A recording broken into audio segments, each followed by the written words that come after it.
Welcome to our LLIS Insurance Academy Lite. Some of you may know that LLIS hosts our 2 days of in-person Insurance Academy steps from Clearwater Beach, Florida in February. But due to the global pandemic, we decided it would be safe to hold off this year. Instead, we planned 4 afternoons of insurance-related presentations, some from Team LLIS and some guest speakers. This presentation will last about 50 minutes, and you must be logged on for a full 50 minutes to receive CFP credit. Please be sure to ask questions as you have them by typing them into the questions box. Questions will be answered at the end of the presentation. To receive a PDF copy of this presentation, you can download the file under Handouts. Participating in our 3rd afternoon of Academy Lite is a member of Team LLIS. She's been with us since 2009, and she handles many of your clients' cases for life, disability, long-term care insurance, and annuities. Since 2014, she has been supervising our very busy new business team. Here to speak on the ins and outs of life insurance underwriting is Jennifer Stiles. Thank you, Claudia. Today I will be talking about the ins and outs of life insurance underwriting. And for those of you that have been working in the life insurance industry for some time, you know that the insurance industry is very slow to make changes, but we've actually seen more changes in the underwriting and the application process within the past year than any other year within the past decade.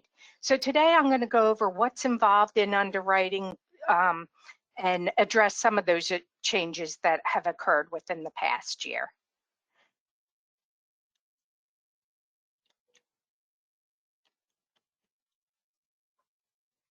Hold on, please.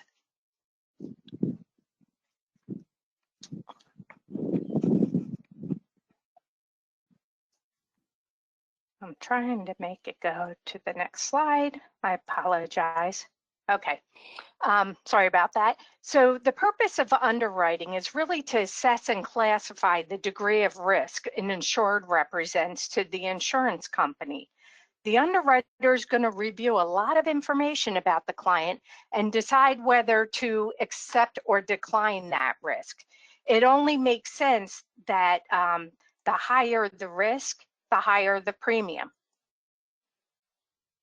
When it comes to underwriting approvals, I like to think of them as buckets. There are predetermined conditions you must meet in order to fit into those buckets, and there's predetermined premium prices associated with those buckets. And that's what allows us to accurately quote different companies.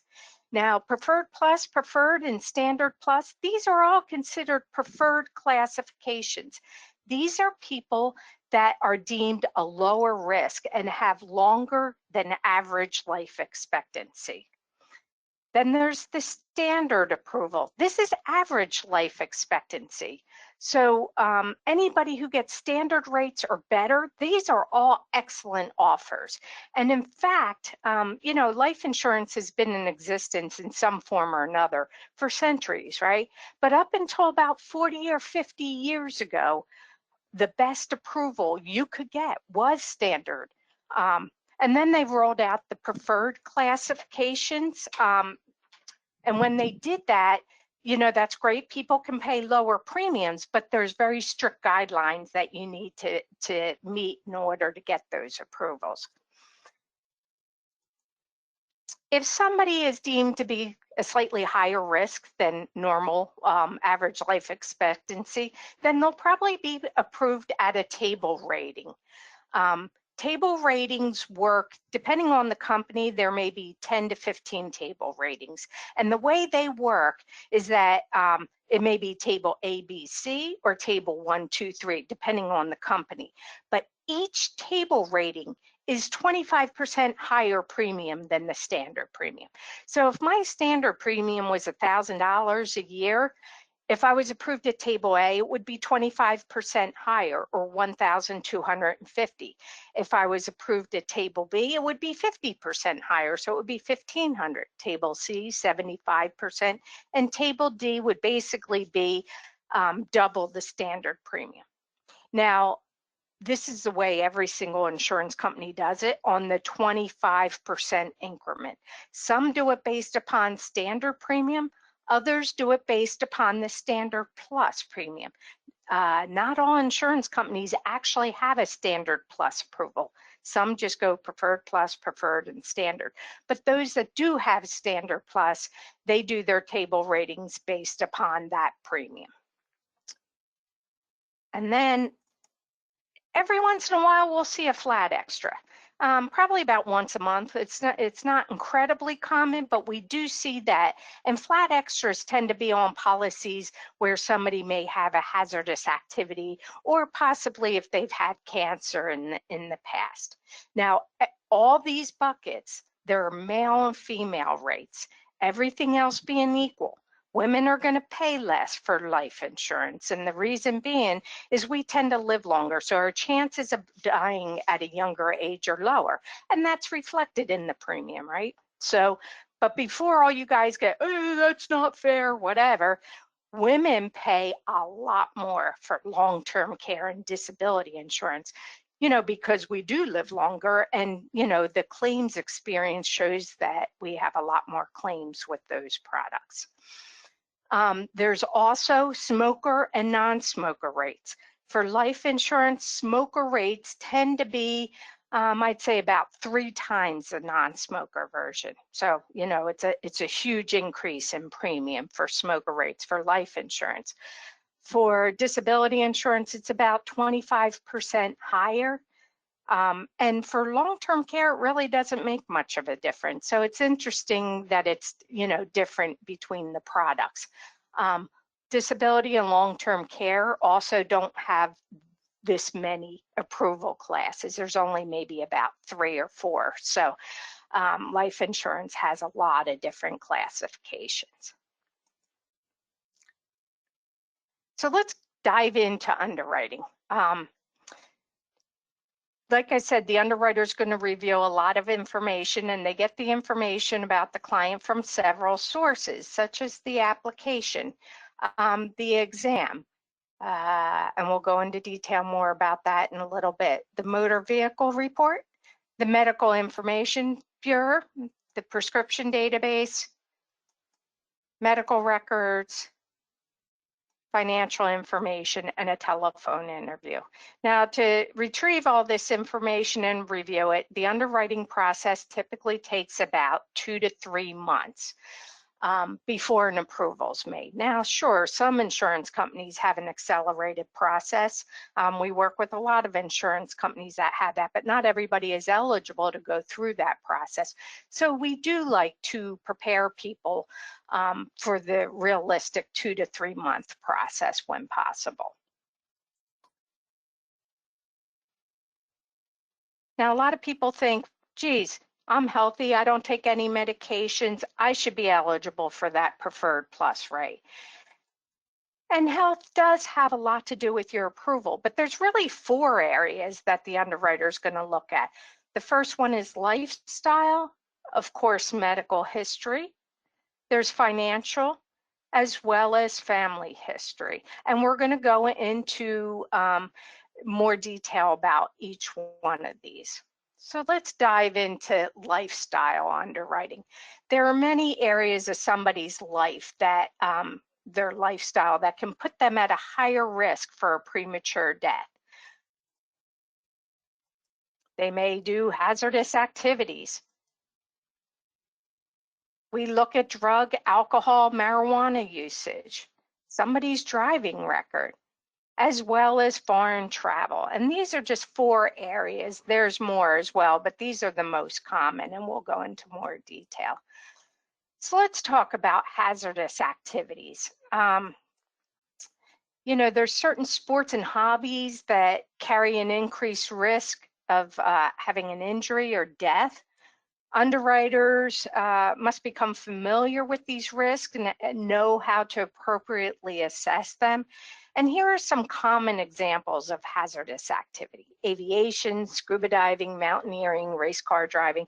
There's a lot of others as well, but like I said, these are the most common ones that we see. I do want to note that participation in these activities does not mean that somebody's going to be declined for insurance. All it means is that the underwriter's going to take a closer look at this activity. They have special questionnaires that are sent to the client to gather that information. If it's scuba diving, how deep do you dive? Do you do cave diving? Are you a certified diver? Things like that, so that they can get a better idea how to assess the risk. And oftentimes, if somebody does do a hazardous activity, not if they went skydiving once and have no plans of doing it again, but somebody who may be doing aviation or scuba diving, they may put that flat extra on a policy. They may also put an exclusion. We don't see that very often with life insurance. Those of you that have dealt with disability insurance, I'm sure you're very familiar with the fact that there are a lot of exclusions that can be put on a disability policy, but you don't see it all the time for life insurance. So I want to go over an example where we can show that. Here we have a case study. Peter, age 32, he's a student pilot who has flown 60 hours, okay? He's applying for $1 million 20-year term. Now, when it comes to aviation, we're not concerned about a commercial pilot. A commercial pilot actually can get Preferred Plus if they qualify for that in the other areas of assessing risk. The reason being is those commercial flights, those planes pretty much fly themselves, and the majority of crashes that occur are due to human error. And that's where we see them with a student pilot or a private pilot. Those smaller planes, they tend to crash more due to human error, just like we saw with Kobe Bryant last year with the helicopter accident. Anyway, so Peter is applying for $1 million 20-year term. He was approved, I believe it was standard plus rates because his cholesterol was a little elevated, and his premium was $678.40 per year, but they put an aviation exclusion rider on the life insurance policy. And he was like, hey, wait, I'm 32. Chances are I'm not going to die in the next 20 years. Really, one of the reasons why I'm buying this is because I know I do some risky behaviors. So I want aviation cover. So the underwriter came back and said, okay, Peter, we'll cover aviation, but we're going to tack an extra $2 per thousand flat extra on your policy. Since he's applying for $1 million, that's 1,000 thousands, right? $2 per thousand, that's going to tack on an extra $2,000 per year to his premium. So now at least he has a choice, right? Do I want to pay a lower premium and not have aviation covered, or do I want to make sure that that's covered and pay a higher premium? Now, when we talk about aviation exclusion, we're talking about if there's an exclusion on the policy.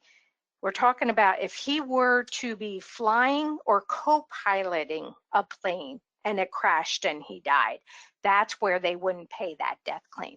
If he was on a commercial plane and, going to Europe or something as a passenger and that plane crashed and he died, they definitely would be paying for that. They just wouldn't pay if he was the pilot. So that's our first, talking about hazardous activities. Now let's dive into marijuana. This is one of our favorite topics here at LLIS. And before COVID, this was actually the quickest changing thing in underwriting. It still is a very quickly changing thing. Marijuana has been approved in many states for recreational use, in just about every state for medicinal use. So there have been a lot of changes in underwriting of this drug. We get questions, well, how is it viewed? Similar to alcohol. So to make an assessment, we're going to need to know how often somebody uses it. Somebody who uses it once or twice a year is going to be viewed differently than somebody who uses marijuana once or twice a week. How much they use, what form. I'll tell you, when I was in college, you only smoked it in a pipe, bong, or joint. Those were your options. Now it comes in every single form. There's gummy bears, there's brownies, oils, drops, lotions, you name it, it comes in that form. So we need to know what form. And also last time somebody used it. You know, somebody who used it 8 months ago is going to be viewed differently than somebody who used it yesterday. I actually was interviewing a client during one of our phone interviews, and I asked him last time he used marijuana, and he actually said, I'm smoking it right now during our phone interview. So, you know, things like that, the underwriter is going to review. We also need to know, is it recreational or is it used for medicinal purposes? And if somebody has a prescription for marijuana, we're going to need to know, you know, what are they treating? You know, what medical condition are they treating? And based upon those answers, somebody could be approved at preferred plus rates to decline. It depends on the company, it depends on those answers. And interestingly, it does not matter what state you live in. They don't care that you live in Colorado and it's legal there and you're using it recreational. They also don't care that you live in Florida and it's not legal there for recreational, because it's against federal law still. So everybody is underwritten exactly the same way. And let's go over an example of how this has changed in the past really year to 18 months. We had a case, Joey, age 40, applying for $1 million 20-year term. He completed our quote request. We ran some quotes. He was eligible for Preferred Plus based upon the information he put on there, and these are annual premiums for him. Then we did our phone interview with him, and we found out he actually does use marijuana. You know, he lives in Colorado, he smokes it or uses edibles no more than 2 times per week or less, right? So after the interview, we had to rerun some quotes here. And this is what showed up for his premiums. Pretty dramatic, huh? And that's just based on the marijuana usage. Some of the companies would consider him smoker. Others would consider him table rated. Others were a combination of table rated and smoking rates. So American General, which was the least expensive company for him initially, is now the most expensive company, right? He ended up applying with Lincoln because Lincoln by far was the one that viewed his marijuana usage in the least restrictive way, I guess. So the past year, I noticed as we got approvals that insurance companies were becoming a little more lenient with marijuana usage. So I went back to these companies, gave the same scenario, and said, how would you approve this person now?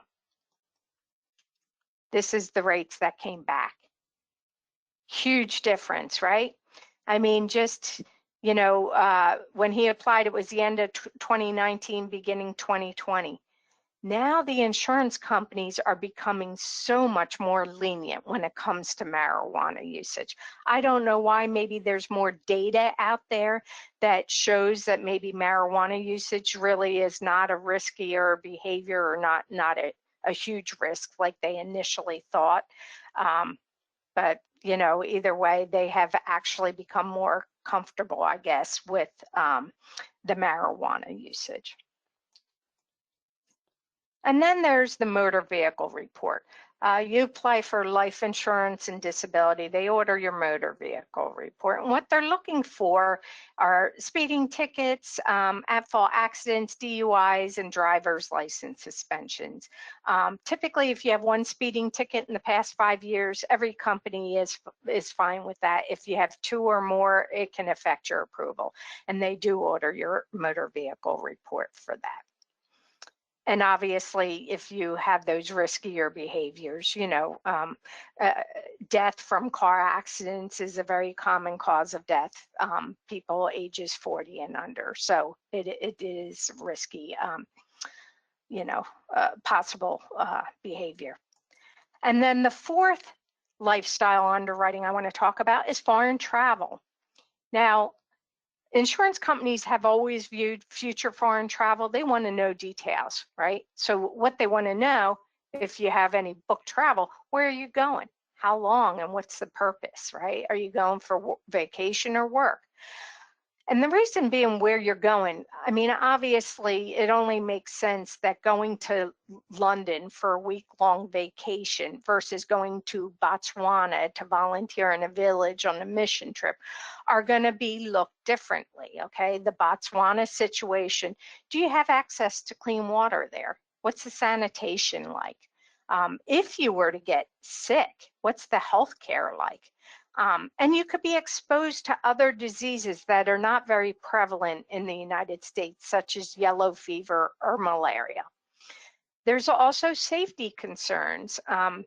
Maybe there's civil unrest in a country and Americans could be a target for kidnapping.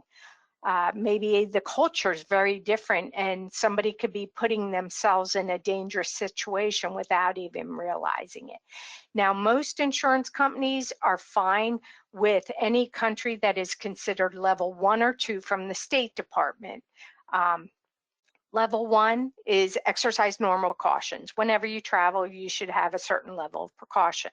Level 2 is exercise increased caution. Maybe there's a little bit of crime there.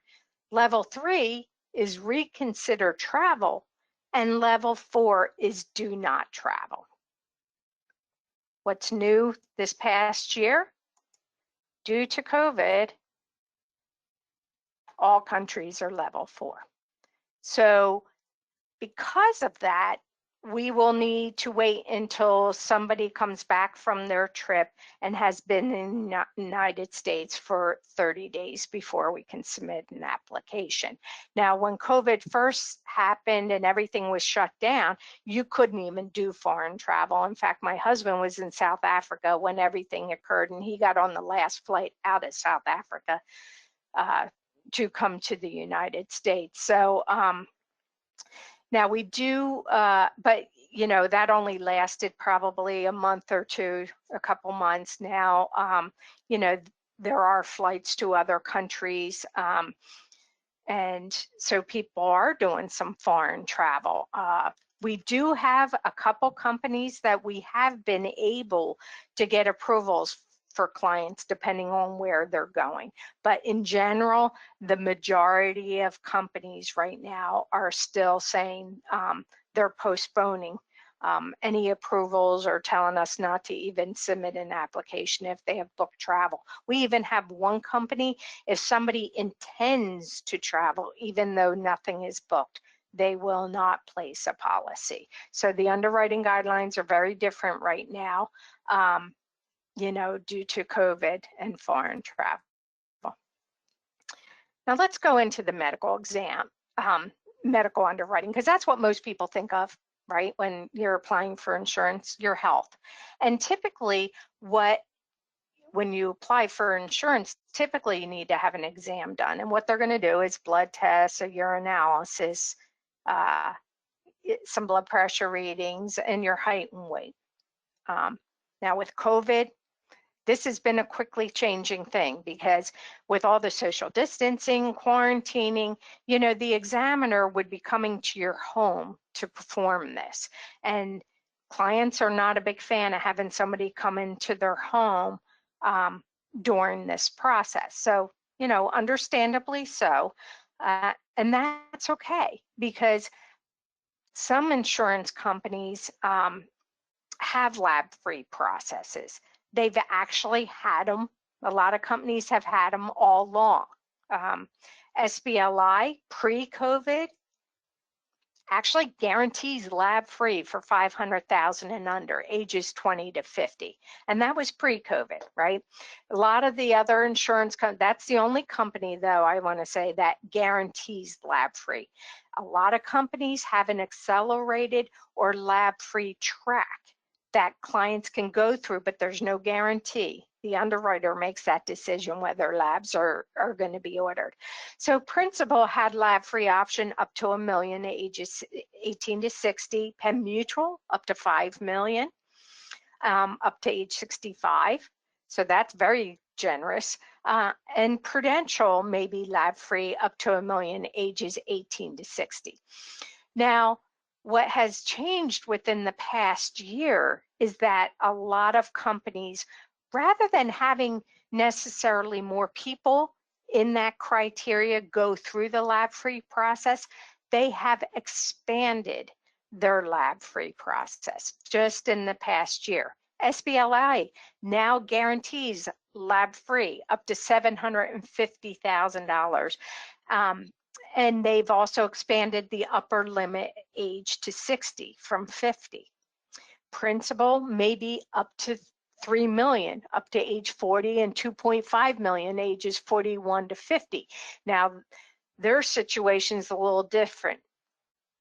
You will only possibly go through the lab-free process if you've had a physical with labs within the past 24 months. Because what they're saying is, we're going to go and get those medical records and see if the information in there suffices. If so, then we won't order an exam. If not, then we'll go ahead and order an exam. Penn Mutual has upped their amount to 7.5 million, and Prudential has upped their amount to 3 million. And there's a lot of other companies that have lab-free track as well.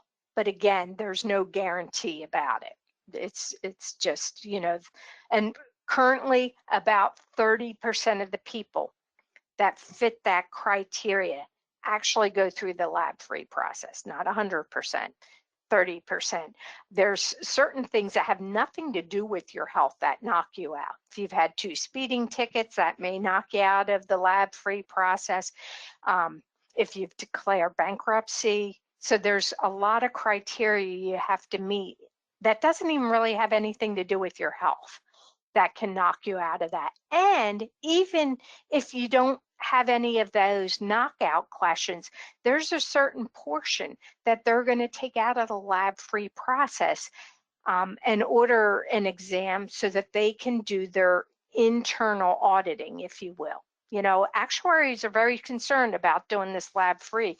If we're approving people preferred or preferred plus when we don't have access to labs and they may be a table B, well, that can become a problem for the insurance company. So that's their way of doing internal auditing. Disability has also upped their amount. You know, they've had simplified issue for 4,000 monthly benefit or 6,000 monthly benefit. They've upped their amounts to 10,000 now. So they've become more generous as well. So that's one area of medical underwriting. Another one is the prescription database. 100% of the time, they're going to run the client's name through the prescription database, and this shows medications that have been filled in the past 5 years. And they're kind of color coded. So think of a traffic light, green, yellow, red, right? A green medication, woman's on birth control pills. They don't care about that. A yellow medication, maybe something like anxiety or depression meds or a narcotic. They're going to look at the application.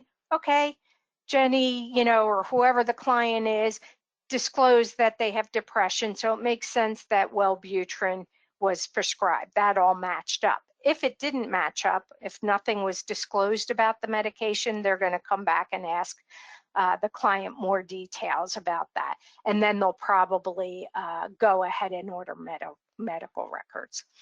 Red medication would be something that would probably be a decline, like chemotherapy or HIV treatment, something along those lines. So let's talk about medical records, because Mark and I always talk about this here. The medical record process is the bane of our existence. It is the longest part of underwriting. It typically takes about 30 days to get medical records. And a lot of people just say, you know, Jenny, just have the underwriter call my doctor. My doctor will tell him I'm healthy. It does not work that way. All insurance companies use a third-party vendor, such as Exam One, and 99.9% of all doctors use a third-party copy service or a medical record department that handles their medical records. So the way this works is that the insurance company, if they want to order my doctor's records, Dr. Smith, the insurance company is going to send a request to Exam One. Exam One is going to send an authorization to Dr. Smith. This is an authorization I already signed with the application. That authorization is sent to their copy service. Now, this is not a Kinko's down the street. These copy services are third-party vendors that handle medical record processes for hundreds of thousands of doctors throughout the country. Some copy services may say, please allow 2 to 20 days to just log in the request. So once they get to that, they're going to send an invoice to Exam One, right? Because the copy service is not doing this service for free. They want to be paid. Then Exam One needs to send payment. Some copy services accept credit card payments. Others, a check needs to be mailed to them. So that can delay the process. And then and only then will the copy service release the records to Exam One, and then they'll send them to the insurance company. So as you could see, a lot of moving parts, a lot of little glitches that could occur during the process. Some doctors require their own special authorization to be signed, so we need to send that to the client. That can delay the process as well. Maybe the underwriter reviews my records and sees I was referred to a cardiologist. Now they need to order those records, and you're starting the whole process over. So as you can imagine, this process can be quite time consuming. But the good news is, so when I first started seeing my primary care, not to date myself, but my primary care wrote down all the medical records, all their notes. Now, most doctors actually have electronic health records. They put their notes in the iPad or the laptop, so it's right there, right? And because they have electronic health records like that, and patients have access to their medical records through their patient portal, there are services out there that insurance companies are starting to use, such as Human API, where basically what they do is they are sending a link to the client. The client will have a list of either doctors' names or practices, whether it's Kaiser Permanente or mine is at USF Physicians Group. So I can click on that and link my portal to the insurance company so that they can go in and basically view my medical records. Once I give that permission, they have access to the records, basically immediately. So as you can see, it can save time tremendously. And time is money, right? Now, these services, I don't know what the cost is of it versus the traditional way by using like Exam One. I don't know what the price difference is. So not all insurance companies are using this yet, but a few are starting to do that. And I imagine that more and more are going to do that as time goes on. And while we're talking about medical records, let's talk about the difference between clinical medicine and insurance medicine. Clinical medicine, because I get this a lot, a client says, oh, I got preferred rates, not preferred plus because of my cholesterol. And they'll say, Jenny, if my doctor's not concerned about my cholesterol, why is he underwriter? Well, because your doctor has the luxury of keeping tabs on your health and changing the treatment plan as your health changes. If my cholesterol is elevated, my doctor would probably say, Jenny, stop going to McDonald's, do some more exercise and lose 10 pounds, and then come back in 6 months and we'll retest your cholesterol. And if your cholesterol is still elevated, then we'll talk about maybe putting you on medication. An underwriter doesn't have that luxury. They're taking a snapshot of your health right now and trying to determine, okay, what are the chances that this situation is going to get worse in the next 10 or 20 or 30 years, depending on the length of the policy, right? They only have this one time to take a look at your health. They can't change the rate or your premium as your health changes. So, they don't have that luxury. Not only that, unlike your doctor, if you're applying for $3 million of life insurance, the insurance company is on the hook for $3 million. So of course they're going to be stricter than your doctor who may have the luxury of keeping tabs on your health. And let's talk about cholesterol, since I brought that example up, because this is a common thing here. I mean, your doctor tests cholesterol, the insurance company tests cholesterol. And when it comes to cholesterol, the American Heart Association and Quest Diagnostics say that your total cholesterol should be under 200, and your ratio, which is your total cholesterol over your HDL cholesterol, which is the good cholesterol, right? That should be 5.0 or lower.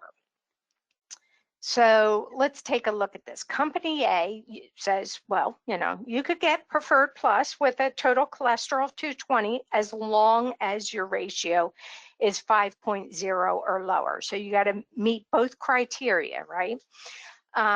Company B almost doesn't even care about your total cholesterol. You can get Preferred Plus with the total cholesterol of 300, which is very elevated, as long as your ratio is 4.5 or lower. So let's go through an example. You have a client who has lab work done and their total cholesterol is 230 and their ratio is 4.7. So they're not eligible for Preferred Plus with either company. Company A, their total cholesterol is too high. Company B, the ratio is too high.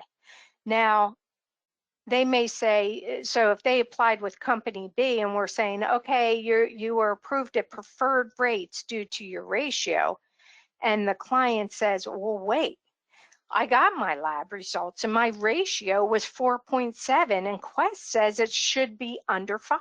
It's well within normal range. Why can't I get Preferred Plus, right? So remember, standard is average life expectancy. That's what most people get. So the preferred classifications, not only do they necessarily have to be normal, but they may need to be lower than what the medical industry is saying is normal. They're having strict criteria. So yes, 4.7 according to Quest is a normal ratio, but Company B's guidelines are being very strict about that ratio.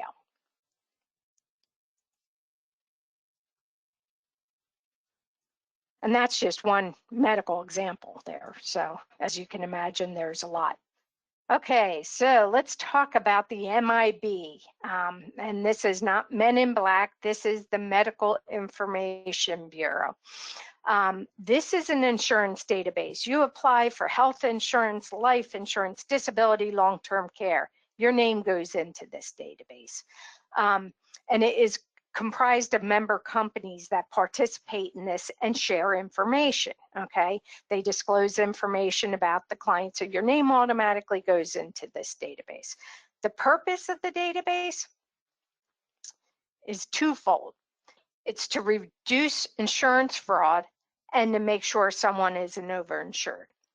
Now let's give an example of insurance fraud. You have a client that applies for insurance 6 months ago, whatever the case may be, got smoker rates. Remember, smoker rates for life insurance are like 3 times the premium. The client didn't place the policy. They quit smoking, and a couple months later, they apply for insurance with a different agent, whether it's with us or somebody else, a different agent and a different insurance company. That second insurance company is going to see that that person applied for insurance a couple months ago and got smoker rates. So they're going to look at the application, and the client answered no to ever using nicotine or tobacco or smoking products at all. So it kind of protects the insurance company from people trying to work the system, learn how to answer questions, whatever the case may be, to get a better approval. Now, when it protects the insurance company, when there's fraud, who pays for that, right? The consumers through our premium. So it's really protecting all of us and keeping us all, kind of above board there. It also makes sure that somebody isn't overinsured. And this database, I know a lot of people say they like to shop around. You're buying a new car, of course you're going to shop around. You want to get a good deal. And it's a good idea to shop around for quotes. but actually submitting multiple applications actually negatively affects your underwriting process. If I was applying for insurance and I submitted 6 applications for $1 million just to see, who's going to come back with the best offer, all the insurance companies are going to see each other's application. They're going to question that. It sends a red flag. What is this person trying to hide? I could potentially place all 6 of them and place $6 million, and I don't financially qualify for that. I would be overinsured. I would be worth more dead than alive. An insurance company never wants to be put in that situation. There's too much incentive for, foul play. So, we always tell clients if they come to us and they have a pending application, we recommend not submitting one through us because we don't want to negatively affect what they have already going on. Now, if they get an offer that they're not happy with, by all means, circle back. We'll see if we can improve on that. But we don't want to be part of submitting a bunch of life insurance applications, at one time, because that sends a real red flag.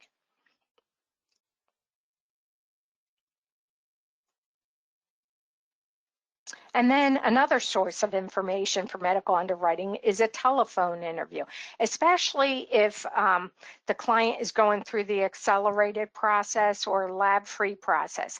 They will have a phone interview with the insurance company or a third-party vendor. Now, what has happened this past year is that these telephone interviews can take some time, 40 minutes or so, right? Because the interviewer is asking all these medical questions. The insurance industry, all life insurance companies' business has increased tremendously this past year due to the pandemic. Whether people are at home and have time to invest in applying for insurance, or whether even some of your young clients that, I don't need life insurance, I'm young and healthy. But with COVID, you never know, right? So they're starting to see, well, geez, maybe there, is a good reason to have some life insurance. Either way, their business has increased, and the telephone interview, people may get backed up with that, and it could delay the process. So what they started doing is, yes, they still do some interviews, but some of the insurance companies have rolled out what they call an e-interview, where they send a link to the client, and the client can complete their own medical information. They can do it at 11 o'clock at night, at their convenience. So it's kind of a win-win, actually, with that. And they are asked a lot of the same medical questions during this process. So let's go into financial underwriting. Typically for your younger clients, the purpose of insurance is income replacement. So there is a certain calculation that is used on determining the amount of insurance that somebody needs, okay? Somebody who makes $25,000 a year cannot apply for $10 million of life insurance. They would be, again, worth more dead than alive. So an insurance company is not going to approve that. If somebody's a homemaker, so they don't have income per se, right? They can apply for life insurance up to $1 million if the spouse also has that amount of coverage. So the person who actually is bringing the income in has to have as much insurance as the homemaker. And we have had situations in certain situations where a homemaker could actually get a little bit more than $1 million. If the purpose is estate protection, they're going to take a look at somebody's, net worth and the purpose of it. Maybe it's for, estimated estate taxes that need to be paid on their estate, things like that. For disability insurance, for those of you that may have listened to Bob's presentation yesterday, disability coverage, you go through extensive financial underwriting. In fact, we typically need to submit taxes and pay stubs to prove your income. So there's a lot of financial underwriting with that product. And then the fourth area to assess risk is family history. Now, usually they're only concerned about parents, for life insurance anyway, parents and siblings with a history or death of heart disease, cancer, kidney disease, diabetes, or stroke. Now, with medical technology, we're all living longer and longer, so we're all going to have heart disease or cancer at some point if we live long enough, right? But what they're looking for is diagnosis or death prior to age 60 or 65. So that's kind of young to die of that. Long-term care, they're very concerned about a family history of Alzheimer's. It can actually affect the amount of long-term care you're eligible for if you have a parent with Alzheimer's. And if you've had both parents with Alzheimer's, it can affect whether you can even get long-term care coverage. So they're very keyed into that. So that's general underwriting. Let's talk a little bit about specifics in the COVID changes. We kind of already, we did discuss the exam, that most companies already had a lab-free option pre-COVID, but with the pandemic, it's kind of forced insurance companies into expanding their lab-free option. Those that didn't have a lab-free option are starting to roll out a lab-free option. So like I said, insurance companies are not quick to make changes, and COVID has actually kind of forced them to make changes, sort of like probably all of us. A lot of people are probably working from home now. We've all had changes that we have had to make regarding our work or personal life due to COVID, and the insurance companies, it's the same thing. And the lab-free option has kind of been a balancing act between having customers have a less invasive and better customer experience by not needing an exam, but still allowing insurance companies to get the data that they need. So when they determine that they do need an exam from somebody, they have that ability to do that. And those that can go through the lab-free process, it actually lowers the expense, right, for the insurance company. So in that sense, it can be a win-win. The vaccine, well, the jury's still out regarding the vaccine. No underwriting changes have been made since the rollout of the vaccine. It's too early. We actually had a client who said, oh, I'm double vaccinated, so I'm going to go do some foreign travel, right? Because I can't get COVID. I'm vaccinated, right? So we actually asked some of the insurance companies about that. If somebody is double vaccinated, can they do foreign travel? And other than the two companies that have been, somewhat accepting foreign travel, the other companies are saying, no, not at all, because it's too early to tell. So they're not making any changes at this point regarding that. When somebody's, first of all, the vaccine's not 100%. When somebody is double vaccinated, there's probably this perception, like that client said, I can't get COVID. Well, yes, you can. So maybe you're going to actually do riskier behaviors like foreign travel or go to a lot of bars or restaurants or things like that. So until, a larger group of people are vaccinated, and the vaccine, is the insurance companies are saying, look, this pandemic, we need to get people vaccinated. But at the same time, we don't know the long-term effects. Nobody does, right, of the vaccine. So, there's that thought process too. They like that people are getting vaccinated, but as far as changing guidelines and just allowing a lot of foreign travel and things like that, they're not changing guidelines regarding that. And speaking of travel, I'm thinking until the CDC changes their travel advisory, until we have a larger group of people that are vaccinated, I think that has to happen first. And it's not even just people vaccinated here in the United States. If you're doing foreign travel and you're going to another country, you kind of need to look at, okay, how are they doing regarding getting people vaccinated as well?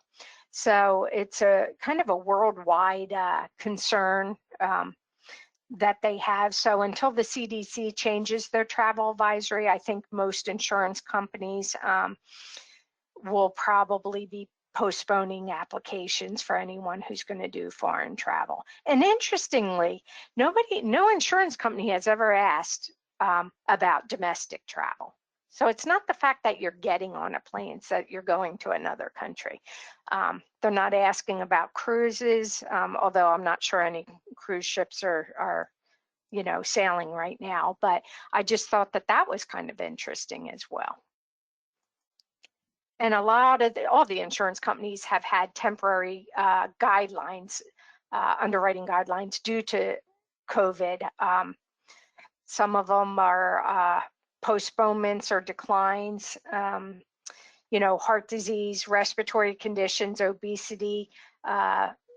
Somebody, if they have these conditions, maybe a postponement or decline.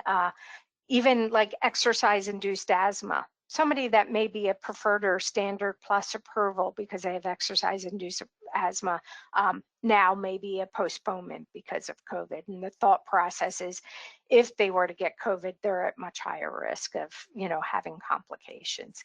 Same thing with higher table ratings. Even though an insurance company may technically have up to table K before they decline somebody, they're now saying nobody beyond table B or D will they place right now, or no flat extras due to any health conditions. Older ages, if they normally write up to age 65 or 70 or 80, they're now saying we're not placing policies for anyone over age 60. We saw that with long-term care. Long-term care, I think it was during the summertime actually, that they were saying we're not placing any policies for people ages 65 and over, which people applying for long-term care tend to be a little bit older. But they have lifted that restriction. So we have seen underwriting guidelines change multiple times within the past year. It's a constantly changing thing. And the other thing is a good health statement. That usually is for people that the application process has been taking a long time. With COVID, when the policy's being delivered, they're making everyone sign a good health statement because with COVID, you could be, negative one day and positive the next. So even with accelerated processes, they're making sure people haven't had a change in health during the underwriting. For disability, make sure they haven't lost their job, something like that, that could make it where they're not actually going to allow the policy to be placed. And then we get this question every once in a while: my client had COVID, can she get insurance? And the answer is yes. The way they're viewing that, life and disability, it needs to be postponed 30 days before we submit an application. Long-term care, 90 plus days. If they were hospitalized with COVID, that's a little trickier. But they can still, apply for insurance. Life and long-term, it's postponed 90 plus days. They're going to go ahead and order those medical records for sure from the hospital. Disability is postponed for 30 to 90 days, and they have to be back at work full-time before we can submit an application. So today we did talk about the 4 areas of underwriting: lifestyle, medical, financial, as well as family history. Are there any questions? Let's see. Let me see, I do have a couple questions here. Okay, what if a client uses marijuana every day and has a medical card for it? That's a really good question. Obviously, if they have an exam, they're going to test positive for marijuana, because when they do an exam, they do test for that. Some insurance companies, if they use it every day, would be a decline. We would actually have to research companies in that situation, but they're pretty much going to be underwritten for the medical condition as well that it's treating. That if they have a medical condition that is kind of severe enough that they need medical marijuana, that's going to be taken into consideration as well. second question, if you have an exam for life insurance in the early part of the year and then later in the year you apply for 10 plus of disability, can you use the life exam? Most insurance companies are allowing exams to be shared from company to company. And that's a really good question, because pre-COVID, a lot of times those lab results are valid for a year. So if it was within 12 months, they would accept those. With COVID, all of them, the underwriters have a right to order additional exam. But, we would definitely try to use those results for sure, to keep the client from having to have an exam done. And that was it. Any other questions? Well, if you do, you have my email on the slides there. Feel free, if you think of a question later on, feel free to reach out to me to ask me any underwriting questions. I'd be more than happy to answer any questions for you. I know that this is a constantly changing thing, so of course you're not going to be able to remember everything, and